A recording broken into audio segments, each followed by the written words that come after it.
Welcome to Believe in Colts. I'm Lawrence Owen. With me, as usual, is DeQuell Jackson. We just got through this week, and we have a game this Sunday to talk about, DeQuell, and it's a big one. Yeah, How is this a 1 o'clock game? Because it seems like this should be a 4 or prime time to me. yeah. This is one of those games where you get ready to. This is playoff. This has a playoff feel to it. This has a playoff tone to it, where both teams are in the thick of it. Well, the Colts are in the thick of it. The Buffalo Bills, they're 6-3 right now. They have more of a command in their conference, but this is a big pivotal game for both teams. And right now, the way the Colts are playing offensively, Jonathan Taylor is playing offensively. This is a matchup that everyone's going to be tuning in for, and I can't wait to see it happen. Oh, absolutely. Especially after kind of a letdown game by the offense against the Jaguars. Yeah, Taylor did run for a good amount of yardage, but the second half they kind of disappeared, Mm-hmm. and this is not a game that the Colts Ooh. can do. You cannot disappear in the second half offensively or defensively. And the Colts so far this season, when they jump out to leads, and I don't expect that to happen against the Bills, but they disappear defensively.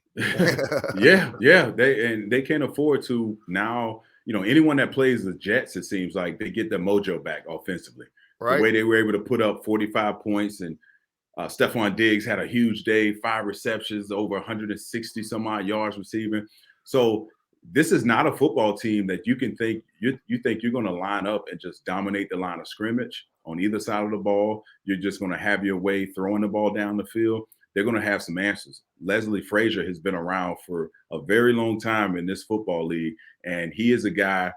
Given time, he can shut you down with guys on the edge. This young DB White, he's come out of nowhere. He's playing exceptionally well. So this is definitely a game that everyone's paying attention to for the Colts, because we've seen glimpses, and you just alluded to, we haven't seen them be able to jump out on the lead and continue to apply the pressure and keep your foot on the gas. And this is a football team in the Buffalo Bills. They're built strong defensively against the pass, against the run. You cannot afford to get behind early. And if you get a lead early, which it could happen, you got to be able to put them away, because this team is built for the long haul. Josh Allen has come into it.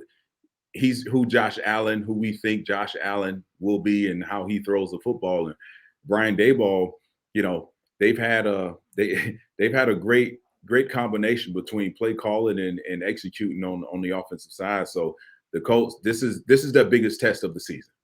This is going to tell me whether or not this team is ready. And right, again, I'll say it again. They're in the thick of this. They're in the thick of things. Whether if they win this football game, this gives the Colts an enormous amount of confidence moving forward to finish this tough stretch of football. And as well as we both know, in the month of November, this is when the great football teams rise to the top. Those good football teams wins close games, and they start to really, hone in to what they do best. We know what their DNA is. They know how to win close football games. So this is a huge test for both teams, more so for the Colts. Man, I don't know about you, but they got this right now. The betting over under right now for the total score is 50.5 points.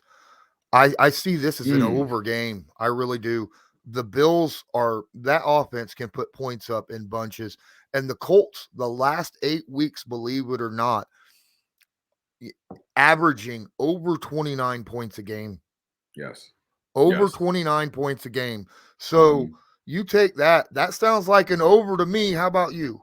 Do Yeah. you No, think? I'm there with you. I really think, you know, as you said, it's hard to take away 20. You're averaging 29 points a game, and Mhm. you've developed this consistent, offensive, weaponry when you're running the football and you're getting the ball out of Carson Wentz's hands. And Carson Wentz is quietly having a really good season that no one's really talking about. I think some of those bonehead throws kind of Mhm. stand out, and people want to harp on that. But 17 touchdowns and to only 3 picks, that's really well going into the second part of the season.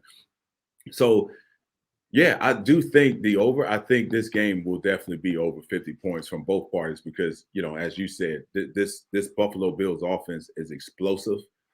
I know Stephon Diggs. I didn't play with him at Maryland, but I know this guy. I know how competitive he is, and I know he was, he could be a diva at times if he's not getting the pill. And he got the pill thrown to him a lot last game, and he got his mojo back. So he's going to be looking forward to, really solidifying himself as one of the top receivers in the league, obviously. But yeah, I do think this game is gonna be a heavyweight bout.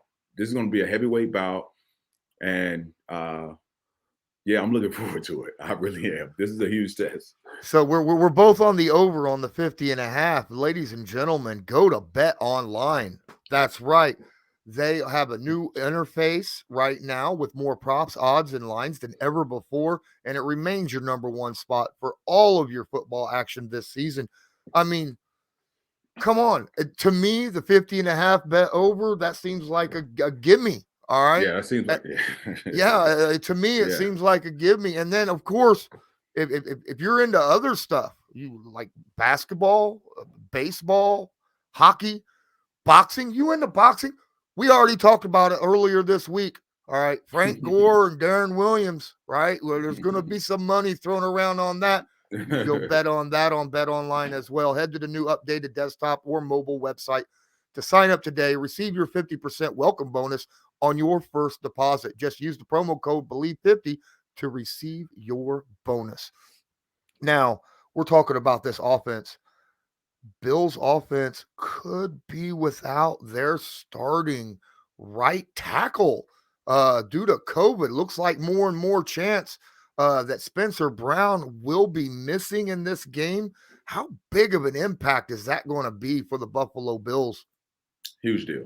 Huge deal. I know the guy's a rookie, Spencer Brown, but anytime you lose one of those guys on the edge, your left tackle or right tackle, those guys, they keep everything within the pocket. They keep everything away, out of harm's way of your quarterback here. But this is definitely something that the Colts and Matt Eberflus will need to exploit. He's not going to be, chances are he's, but because he tested positive for COVID, he's going to be out. You need to find a way to manipulate and take advantage of whoever is going to be his replacement. And I'm sure Brian Daboll understands how he's going to be attacked, but this is an area you got to attack all their weaknesses offensively. And if it's from the interior line, you definitely have to find a way to mix things up, run a ton of games, and send pressure more so that way, and force the replacement and force him in bad decisions. Force him in bad decisions. Great coaches find a way, and I think you have to play the game, right? Every coach comes into a game with a script, whether it's offensively, defensively. You kind of have an idea of how you're going to approach and how you're going to attack them offensively. The first 15 plays, I've said it before, you have to pay attention to how our defense is going to try to attack and penetrate the Bills offense. And Josh Allen was his name. I couldn't remember his name for whatever reason. I love me some Josh Allen, though. I think Josh is a absolutely studly quarterback in this league. Kind of scary a little bit. We saw last wild card game. You can get all the pressure in the world on this guy, and he's just going to get out of the pocket, stretch the play, and find a guy downfield. Yeah, I remember early on in his career, they were comparing his pocket poise to a Ben Roethlisberger. He was a big guy with a big arm, and he didn't get too flustered with guys at his feet or pressure in his face. So that's a tool that, this is a trait that most great quarterbacks do possess. So, I think this will be another test for Josh Allen, knowing that he's out his right tackle. He's going to have to step up and probably stay in the pocket a little bit more and kind of protect whoever is replacing Spencer Brown. Yeah, most definitely. But it's not like Josh only has Diggs to throw to. I mean, he's got a ton of receivers out there. You got McKenzie, you got Davis, you got this one slot receiver that for some reason, somehow, every time you turn around, you're looking up and go, how did Cole Beasley get that wide open? You know, and then Listen, don't forget, there's yeah, Emmanuel Sanders too. right. That can stretch the field. You know, Yeah. Cole Beasley has been probably he's so underrated. You know, Mm-hmm. he's just so underrated, that slot position, and he's in that class of the Wes Welkers and Mm-hmm. all the great slot receivers that's ever walked in this league. And Cole Beasley is a great complement to what they are able to do on the outside, like you mentioned, to Emmanuel Samuels and Diggs. So they have the firepower. They have more than capable guys. This team is built the way a team, you know, before the season begins, like, okay, we need to be great in these areas. We need to be able to stop the run. We need to be in top 5 and stopping the run. We need to be top 5 against the pass. And this defense are both of those. They're third against the run in yards per game and yards to carry. And they have the number 1 passing defense in the league. You know, and Leslie Frazier, that's indicative of his DNA on any defense. Yeah, definitely. Now, one thing that the Bills don't do well generally is run the football. Oh Now, yeah, last week yeah, against the Jets, they ran the football pretty well, but that was an anomaly. That's like yeah, the right. first time I've seen this running game actually work in 2 years. So, will are the Colts going to really? If you were Indy, would you focus much on worrying about the run defense in this game, or would you be more No, worried about no. affecting Josh Allen in that pass game? I think you have to stay true to what got you here, right? And offensively for the Colts, Jonathan Taylor, when he's rushed over 100 yards this Mm-hmm. season, it's equated to wins. They haven't lost when he's been able to rush over 100 yards. So you have to keep that formula what it is. But we have a great offensive line. This offensive line can handle this defensive line, and I don't care what stats are stats. But you know, you brought up a good point before we started here. This Bills defense has only faced one credible running back in Derrick Henry. And Derrick Henry was Derrick Henry, who we thought he would be. He rushed for over 130 some odd yards on 20 some odd carries. So we don't know. The jury's still out. Can Mm-hmm. they withstand an offensive attack on the ground with Jonathan Taylor and the guys we have up front leading the charge? And I think we have a great chance. You don't go into this game and scrap everything. Oh, no. You may be top in the league, but you still got to go out here and play the game. You still got to strap up. You still got to put your hard hat on and all those different things and stop us. So offensively, I think we stay true to who we are. Defensively, we got a lot of This scares me. It scares me. It really does. With our secondary, and we all know the Bills aren't going to be committed to running the football. That's not what they do. Brian Daboll and Josh Allen, they want to get those chunk plays. They're an explosive offense. And I'm telling you, I've been in those locker rooms playing explosive football teams. And what they're saying in that locker room right now on the defensive side of the ball is we have to limit the amount of chunk plays we give up and force them to go the long, hard way. Force them into check downs, force them into throws on the sideline. If you can keep Emmanuel Sanders from stretching the field, Stephon Diggs for getting those big chunk plays down the field, and also as an offense controlling the time of possession, because you also got to play the game against Josh Allen as well. Keeping him off the field is playing defense. So just to think you're just going to line up and think you're just going to bully this team, no, you got to be more strategic than that. So I got a couple questions off Twitter. Colts loyalist wants to know, do you think that our secondary / safeties can hold up against the Bills receiver plus Dawson Knox? My heart says yes. But but again, this is the test we've been talking about. This is the test all season long. We've come close. We played the Rams close. We played Seattle close. We played some good teams very close. We've been up on Baltimore, lost a 19-point lead, towards the end of the game. So this team hasn't shown it can go out and dominate and play the way they played against a Jacksonville or a Jets. So I'm scratching my head on this. I don't know if I have an answer. I know what my heart tells me, but they haven't proved it yet. And this is the game where if you ask me that question next week, I probably have a more definitive answer of how they played. But right now, that's tough to call. I don't know. What do you think about it? Well, I'm indifferent. In my opinion, I think skill wise, I think we have the guys to match up. Mm-hmm. But now it kind of rolls into the other question from Company Eagles, who says that this is looking pretty much like an even matchup, except for the fact that the Colts, that soft zone that they play, and that defense Yeah. is a bit too Yeah. often going into be a difference Yes. in a game. And Yes. this is a game that the Colts cannot play that soft ass defense against, Yes. because these guys are going to go out there and find.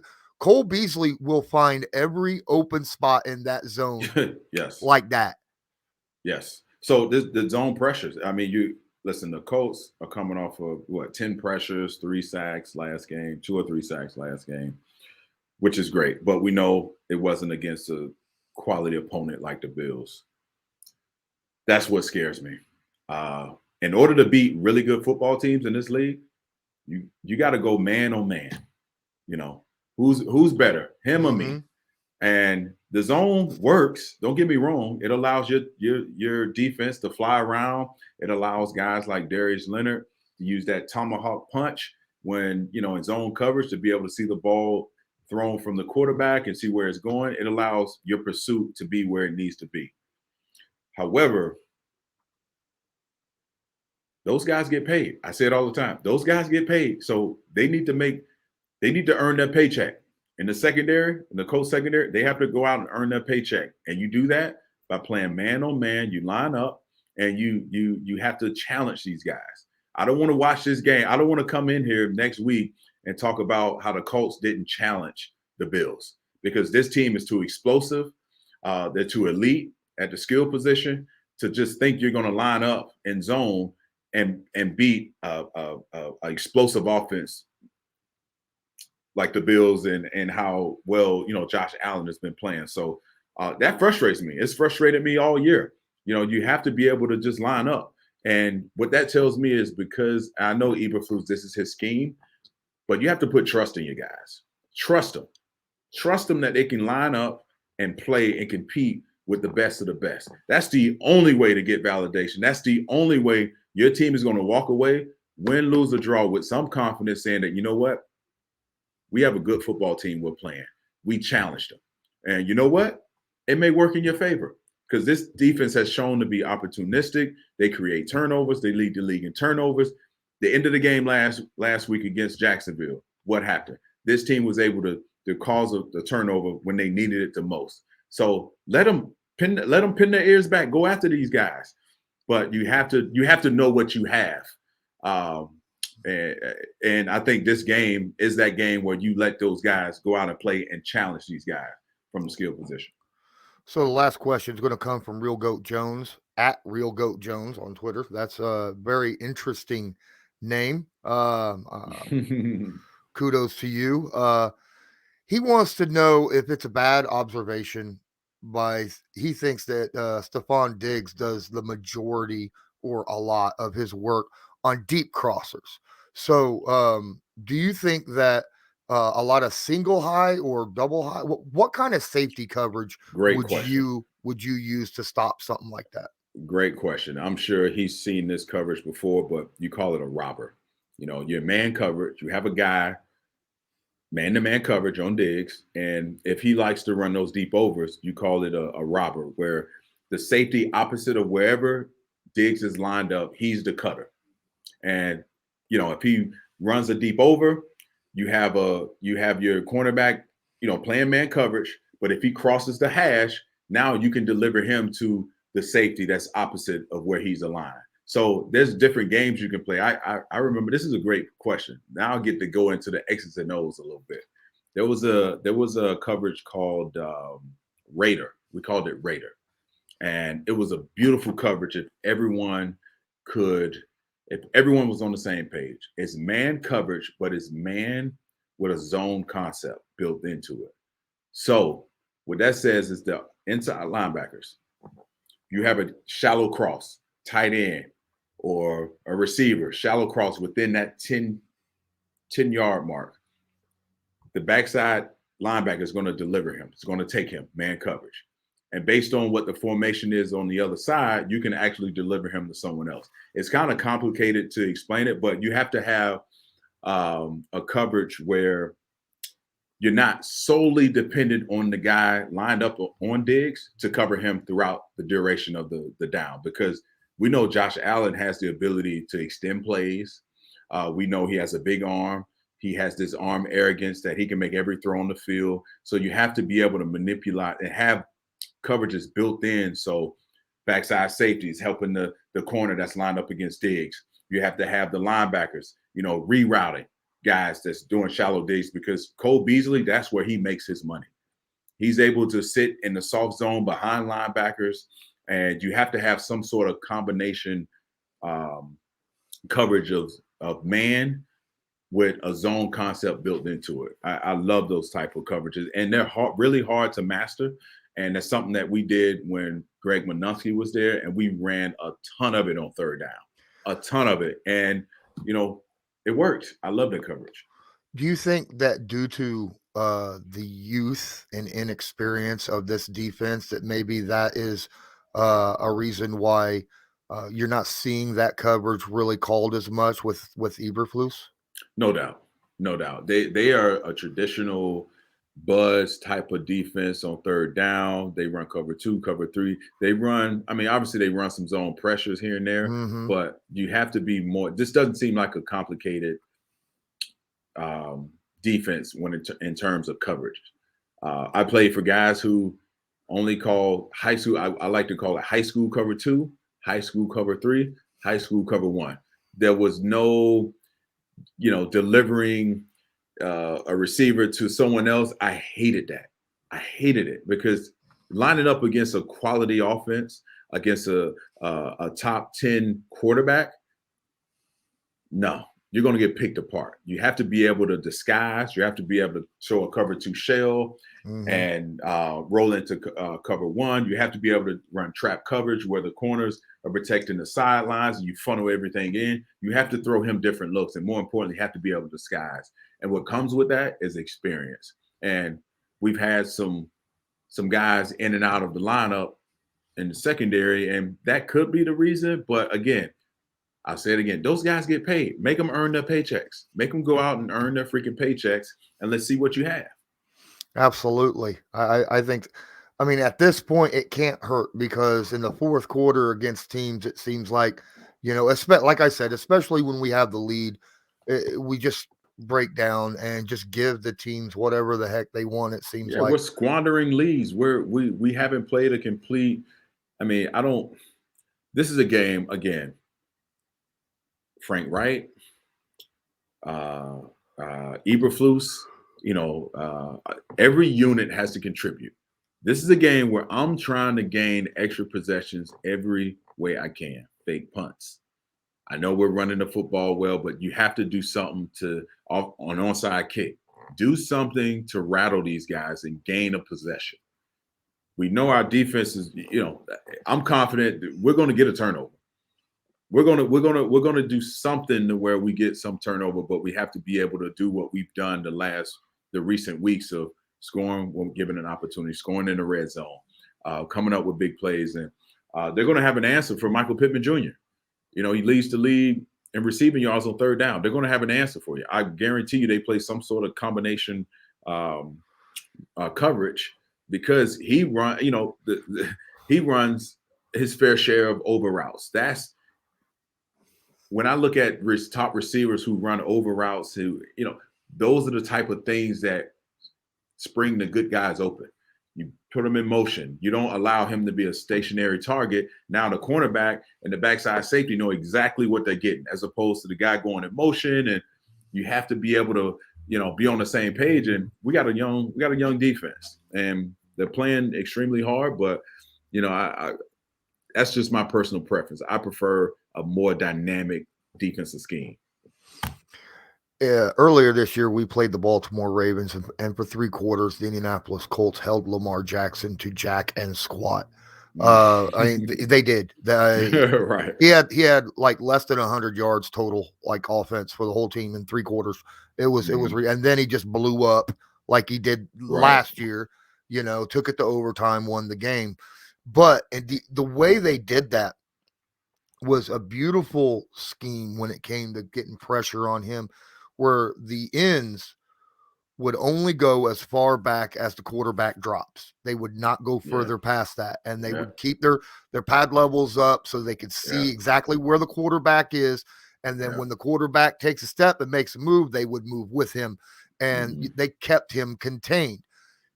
Is this a game where you bring that back against a guy like Josh Allen? I think you that's a great that's a great observation. I think to some degree, because he's able to extend plays, but again, you don't want to stifle the rush. Mm-hmm. You want to be able to, allow guys to, you don't want to harp on it too much, because anytime you do that, guys will rush, stop their rush just to do what the coach said. Yeah. And so you don't want to stifle the rush, but you know what helps that? Running games. The defensive end, you run a game with the tackle, and now your defensive tackle is looping out. So it's giving guys multiple looks, and you're not just stationary targets. You're in your lane, and it's easy to pick up. It's easy to read from a running back standpoint. Who's the extra blitzer? So I do think you have to add that into the equation, especially when you're playing a guy like Josh Allen, because he is mobile. He is mobile. He can extend plays. He's the quarterback that everyone wants. That's mobile, big, can stand in the pocket, poised, can make every throw down the field. So I do think an element of that is very important for this game. So you also like the idea of I haven't seen a whole lot of stunts from the Colts this No, year. you don't. You don't see a lot. You do not see a lot, and it comes with experience. Robert Mathis was a guy who, oh, to see these guys, Lawrence, to see the defensive line work on games, they call them games. They have it's like nothing is verbal. It's all hand signals, which game they're going to run. TE stunt, for instance. The tackle is a guy, he's the first to penetrate the B gap, and he ultimately has contained. And so the defensive end is forced to run up the field and then loop behind this guy. I mean, there's so many games that's out there. But again, we don't major in it. We don't major in it, and that's not what we've done. And we try to rush with our four, and we bring zone pressure. And what I haven't seen a lot of is Kenny Moore. Our nickels pressuring off the edge. And I think he's one of the better DBs that are blitzers in this league. He's a tough, small, compact guy. I need to see some more of that. I need to see some more of that and bring that back and give Josh Allen multiple confusing looks. And Eberflus knows this defense, and there may be a reason we haven't seen much of it as of late. You're probably simplifying some things. You want guys to all be on the same page. You want to minimize the mental errors, because as a player, we all know after each and every game, you have a call sheet. It's this long. If you have 75 plays, Lawrence, you have 75 plays, and you have a plus or a minus. And on the minus, it tells you what you should have done. The pluses, you could have done this, but you either made a tackle, made a play, you're in the right position, or what have you. So the Colts. This is the test. This is the test this year of all the games, all the injuries that you had to overcome early in the season. You get some guys back healthy. Carson Wentz is playing well. Jonathan Taylor has his legs underneath him. Every game I expect him to have an explosive play. And let me say this, Lawrence. No one's really, maybe it's the Derrick Henry effect, but no one is talking about Jonathan Taylor in the MVP race. Maybe I could be crazy, but I do think he deserves at least the conversation of a guy. Without him, this football team looks a lot different. Oh, no lie. You are dead on with that one. And that's what it means. MVP, most valuable player to the team. It's not just like the best player in the NFL. It's how important you are to, Right. but also MVP race. tends to go with winning teams, Mm-hmm. right? And Mm-hmm. I think that they just reached 500. So, Yes. Yes. it might be they're waiting to see how Indy does Mm-hmm. against the next two opponents, because the next Yep. two opponents are going to say a lot about Indianapolis. Absolutely. Absolutely. And Carson Wentz, the reason Mm-hmm. they went out and Frank Wright would say, you know what, this guy is the guy that can pick up the slack and get us over the hump. We have a championship caliber roster. Uh, but I do think you're right. You have to win those big games. You have to win those meaningful games. And heck, if they come out and play well and dominate this game and win in the fashion that's they've been accustomed to winning these last few weeks, don't be surprised if Jonathan Taylor creeps up in that conversation of MVP, because he means more to this team than I think a lot of people are giving him credit for. Yeah, I think so too. Guys, I'm going to tell you right now, if you're listening to this, keep your pause it. Pause this right now, because the NFL popularity contest is underway right now. All right. So pause this, go to NFL.com, go to Pro Bowl voting, and go vote all your Colts in there, because you know that the Tennessee Titans are going to go out there and vote all their guys in, and the Bills are going to go out there, support your team, vote for your Indianapolis Colts, then come back here and continue playing this out. That's so important, man. That speaking of the Pro Bowl voting, can I tell you something? Mm-hmm. This is, I hate to talk about myself for a minute, but that Pro Bowl voting is all popularity, man. It's all Mm-hmm. popularity contests. And I get it. The top teams with the top players, you get in, but there's a lot of guys out here that's well deserving of the honor. And I tell you this, a lot of players will tell you, oh, it doesn't mean anything. That's BS. It does mean something. It validates how well of a season you've had. Obviously, every player wants to win a Super Bowl, but it does matter. It mattered to me. It mattered to every other player, whether they will admit it or not. But it's something that adds validation, and you get to check that box of, you know what, I was one of the best players in the league during this particular period. So it does mean something. So get out and vote. With fans being able to vote, and have been able to vote for a while to get the guys in, I would assume that it just makes you feel good knowing that the fans have your back as well. Yeah, That yeah, it's not just, I mean, yes, all pro, that's awesome. That, I mean, because right, that's your peers, right? right, But right. you're out here making money, and the Mhm, guys that you're trying to entertain, basically mhm. by playing a game, is voting on you. Right. That's gotta feel like really nice as Yeah, it's well. validation. It's Yeah. validation, and majority. I would like to think the majority of your votes are coming from your regional team. Yeah. Because they watch you more than anyone else.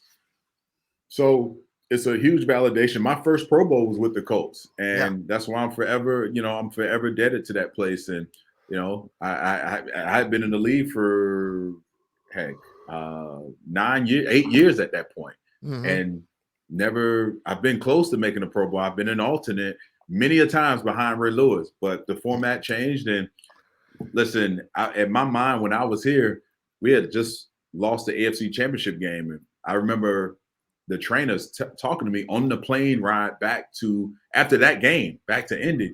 Hey, such and such won.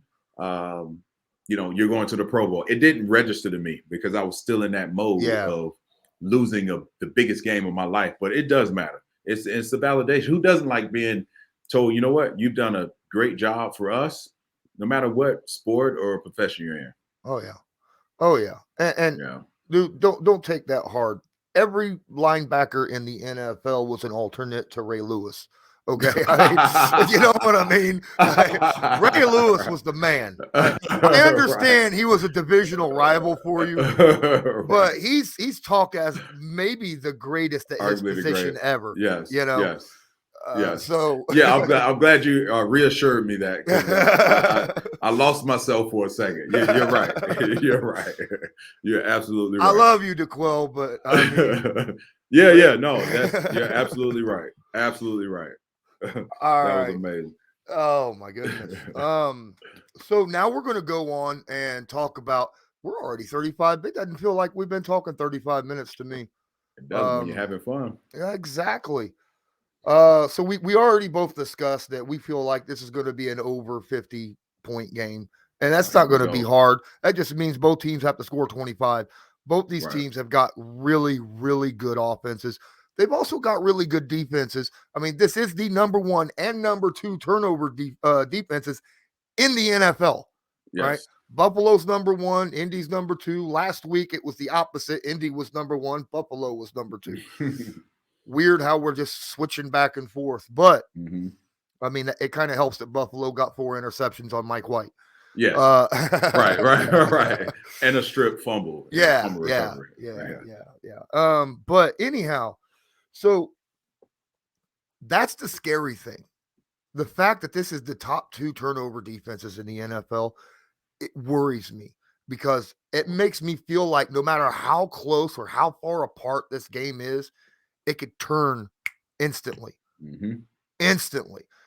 You could walk into the fourth quarter feeling great, have a 17-point lead, and then inside 3 minutes, it's a tie ball game, because of the way these teams can turn the football over.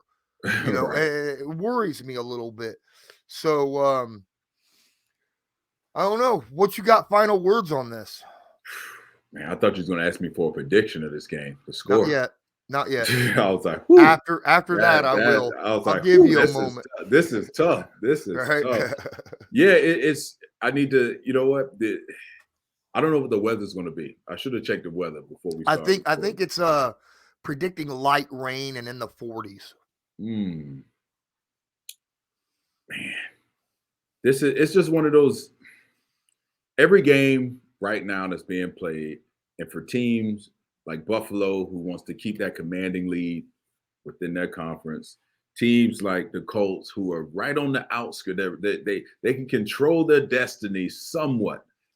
If they win, they control their destiny. If they win against 3 specific teams this year, they're in the playoffs. Yes, and because you got the Patriots, right? Yes, which is right on the edge. You got the Bills, and there's another team, the Raiders.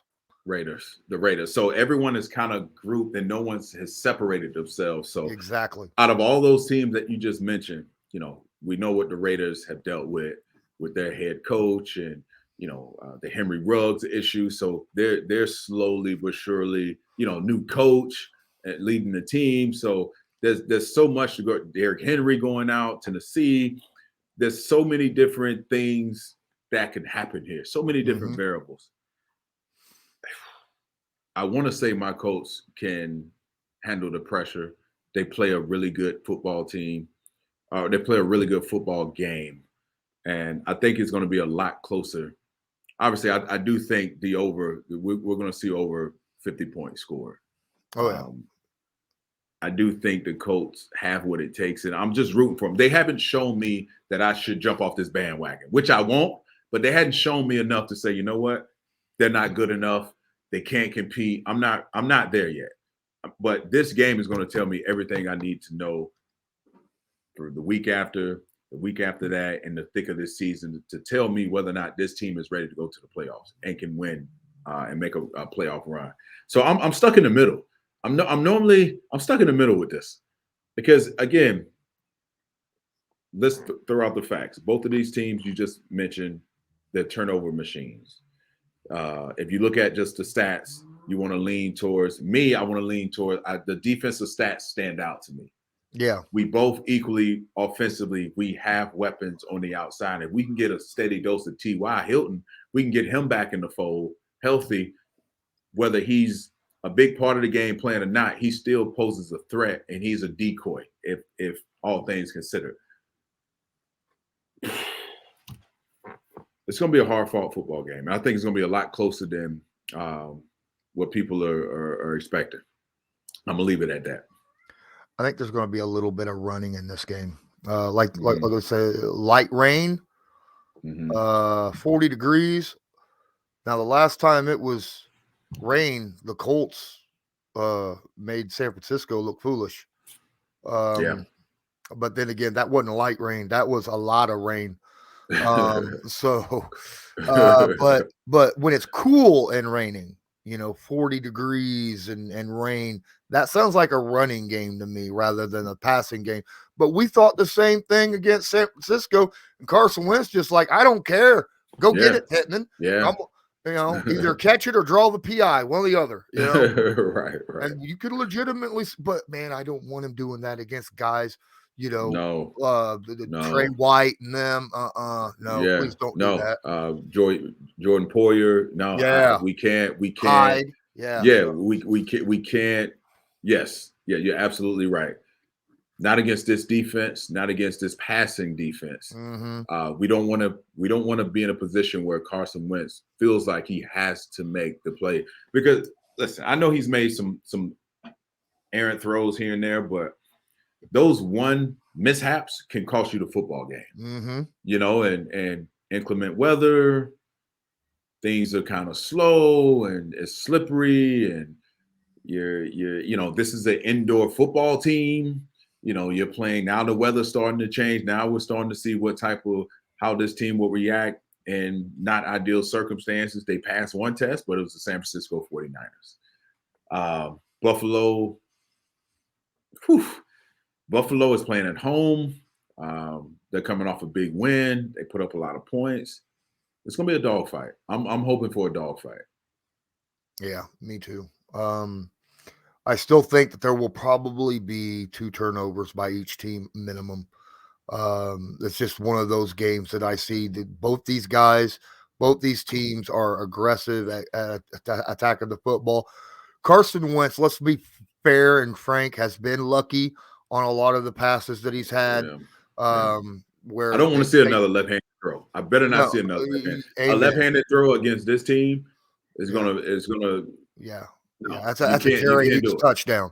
Right. Don't need those. Right. And their averages, they're getting after the quarterback. They're 2 sacks a game. Yeah. So these guys are an ideal defense that applies pressure. They're going to force Carson Wentz and this offense and Frank Wright and company to either step up to the bully and we come out on the other end surprise and on the winning end, or you tuck your tail. And I don't think this team is going to tuck their tail. They fought too hard to get back in this position. Yeah, I mean, come on. Listen to the names they have on the defensive line that they flip them so much. Greg Rousseau, the rookie. Ed Oliver. We all know Ed Oliver. Star Lutulele. Jerry Hughes. Mario Addison. Vernon Butler. AJ Epinenza. These are all really good defensive linemen, right? That just move and flip in between each other. I mean, good Lord, man. And that's what the Colts want to do. They want to have that kind of defense. That's why they kept drafting defensive linemen all the time so they could, but they're not doing it. You got a mummified DeForest Buckner out there on the line with like 15 different. Did you see his injury report? There wasn't enough room to list all the injuries he had. All right. Oh my goodness. Pardon me. Still dealing with the sickness, trying to recover, so I apologize for the cough. I'm gonna throw out my prediction. Now, this is a loose prediction. Like I said, I expect some turnovers. I hope the Colts are on the positive end of this spectrum. I'm gonna go 31-27 Colts. Yeah, I was thinking a little. I was thinking a little higher. I was thinking, go ahead. Well, not much higher. Not in the 40s, anything like that. But you said 21. No, 27-31. 27-31. Yeah, I was around like 34, 31. Not much, but I do think, with the weather, I think we're going to try to hold true to running the football. It's going to eat some clock, and I think we see a new team. I think slow, as much as I keep talking about, I'm talking myself into seeing a team that plays 4 quarters and they surprise us. It's about time. It's 11th game of the season. Right. You're due for a game where you play a complete complementary style football game, offensively, defensively, special teams, with increment weather, special teams become very prevalent, which they are all the time. But, a botched punt here and there, we were able to get a block punt last week.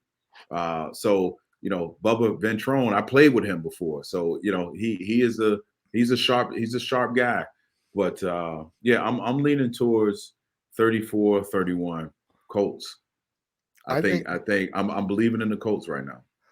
Yeah, I got Colts 31-27. This is the first time I think all year that your prediction had a higher score than mine. That's odd. Yeah, Even I when we go think low, you go yeah, lower than I do. yeah, I So go low. And I've been off. Like I don't even want to check those stats. But you've been spot on, and I was like, you know what, I I hope gotta at I'm this spot point. on this game because that would be a fun game. 30s to 30-ish Yeah, game, yeah, 60 yeah. point game. That'd be a fun game to watch. Yeah, I, it will be, and I don't know if we. I hope T.Y. Hilton can come in and he's that one guy that you haven't seen a lot of this year, and if he comes back and you throw Buffalo a wrinkle, because if you're on that defense, you identify your targets, right? Michael Pittman Jr., we know what he brings. Jonathan Taylor, we know what he brings. The offensive line, we know how dominant they can be.